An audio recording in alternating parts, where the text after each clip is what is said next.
sir sir आज कौन समीक्षा विजु जनता दल प्रत्येक जिलार समीक्षा होर्मी सम्मेलन होर्मी मैंने कि संगठन सदृढ़ करेंगे सब आलोचना होती परिप्रेक्षी आज ढेंकानाल जिलार कर्मी सम्मेलन डका होता बहुत कर्मी मुख्य मुख्य कर्मी सब आसीते आमर जो मान कैंडिडेट थे एमपी एमएलए कैंडिडेट समस्त उपस्थित थे मानवर दल सभापति उपस्थित थे देवीबाबू उपस्थित थे समस्त उपस्थित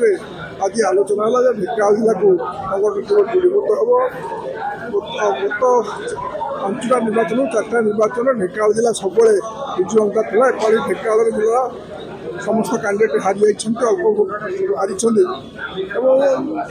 आमर जिला परिषद पंचायत समिति सब विजु जनता दल तेणु विजु संगठन सुदृढ़ करने से माध्यम आम समस्ते कार्यक्रम करने आज प्रतिश्रुति बोले संगठन आहरी दृढ़ीभूत हम